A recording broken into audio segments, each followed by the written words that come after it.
La Noire Voilée, écrit, conté et mis en musique par Fairy Tale. Oui, chers amis, vous avez bien entendu le titre de mon histoire, La Noire Voilée. Et oui, oui encore, vous avez perçu à juste titre que c'est d'une femme noire dont je vais vous parler. D'une négresse, d'une africaine, couleur caca, ou cacao pour les plus polis d'entre vous. Oh non, ne me taxez surtout pas de raciste, je vous assure que je ne le suis pas et que l'idée de la couleur caca ne vient pas de moi. Cette noire au-delà, puisqu'il faut bien lui donner un nom, se baptisera Nausaibi. Vous noterez la touche d'exotisme dans le prénom que je lui ai inventé. Ce nom sent le soleil à plein nez, et je ne sais pas si vous êtes d'accord, mais il a l'étoffe de celui d'une reine. Malheureusement pour elle, Nausaibi n'était pas une reine.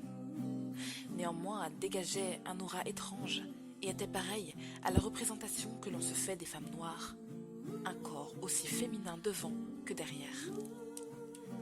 Nausaibi avait un corps maternel, chaleureux, toujours recouvert de robes colorées et gaies qui contrastaient avec la sombreur de ses yeux. Nausaibi avait une consistance énergique et rapide qui rappelait celle des lionnes. Son corps était animé d'une certaine tension gracieuse et ses atouts moelleux côtoyaient une personnalité plus anguleuse, plus agressive, que l'on pouvait presque physiquement percevoir. Cette noire était mélange de douceur et de fermeté, de rondeur et de longilignitude. Nausaibi était une drôle de femme. Tantôt animée des plus purs sentiments humains, douce, souriante et bienveillante, elle pouvait basculer en un rien de temps dans les sombres méandres de son âme complexe.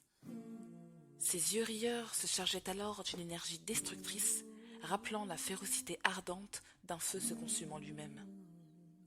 Ses traits se figeaient, traçant sur sa peau d'ébène des expressions semblables à un masque caricatural, et tout son être, tout son corps, se bandait comme le manche d'une lance à la pointe d'ivoire. Ces mots, aiguisés, tranchants, acérés, et qu'elle affûtait comme une lame à grands coups d'une mauvaise intelligence, devenaient sa meilleure arme. Peut-être pour compenser une faiblesse dont elle se serait voulu préserver, la noire se servait de ces mots pour blesser, lacérer, empaler, assassiner. Qui devenait son ennemi devait nécessairement se retrouver au sein d'une arène mentale et affronter un gladiateur de taille, la punchline de Nausaibi. Pauvre Nausaibi, n'allez pas vous imaginer qu'elle était une femme foncièrement mauvaise. Elle était juste blessée, et ses blessures ne se refermaient guère, se gangrenant et se redéchirant au gré de sa marche sur le chemin qu'était la vie.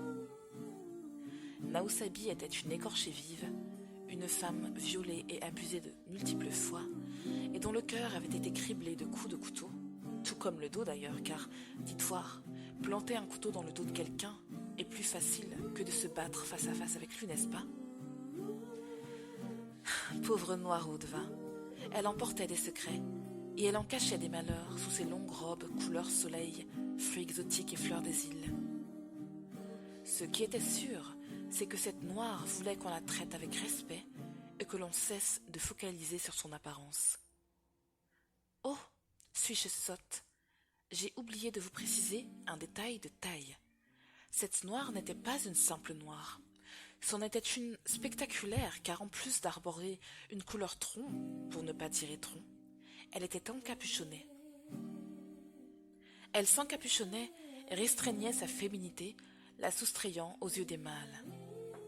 Le pire dans tout cela, c'est qu'elle le revendiquait, non pas verbalement, mais son attitude et son amour-propre laissaient entrevoir à tous qu'elle avait réfléchi et mûri son choix de tenir les hommes à l'écart de ses beautés cachées.